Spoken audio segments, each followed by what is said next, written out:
বন্ধুরা, ফুলকপির ডাঁটা পাতা আমরা ফেলে দিই, কিন্তু এইভাবে একবার রান্না করবেন আর সাথে থাকবে ডাল আর পাতিলেবু, আর কিচ্ছুটি লাগবে না দুপুরের ভাতের পাতে।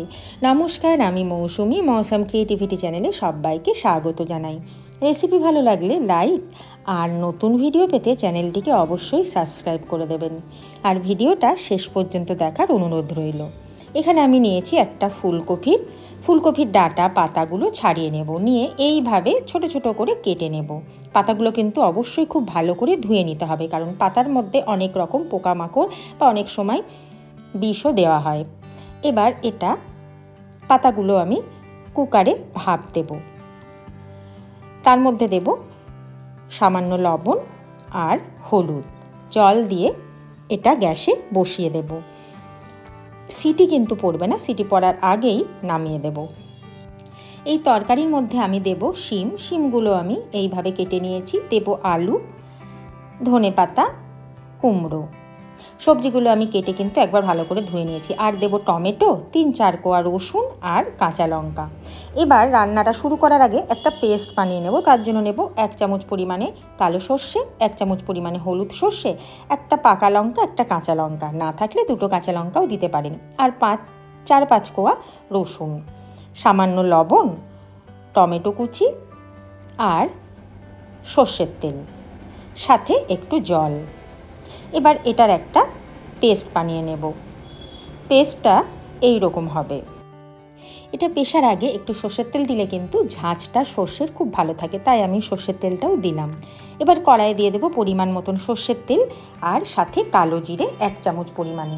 এই রান্নাটা কিন্তু অবশ্যই সর্ষের তেলে করবেন, কারণ সর্ষের তেলেই ভালো লাগবে।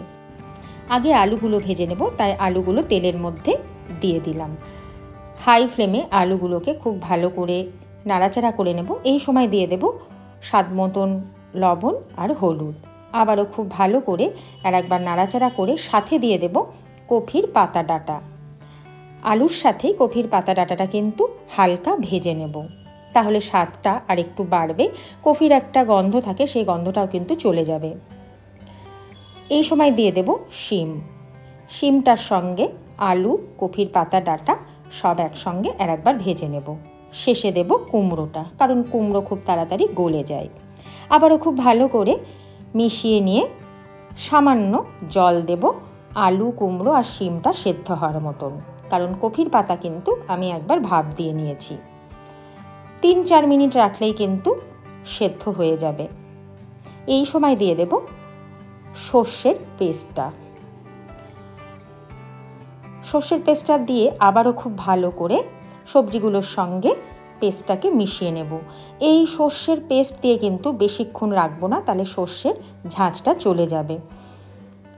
জার ধোয়া জলটাও দিয়ে আর একটু হাই ফ্লেমে ভালো করে নাড়াচাড়া করে দিয়ে দেব 1 চামচ চিনি, কারণ নিরামিষ তরকারিতে একটু চিনি না পড়লে স্বাদটা ঠিক আসে না, পাঞ্ছে লাগে, তাই একটু চিনি দিলাম। চিনিটা আপনাদের পছন্দ না হলে আপনারা স্কিপ করতে পারেন।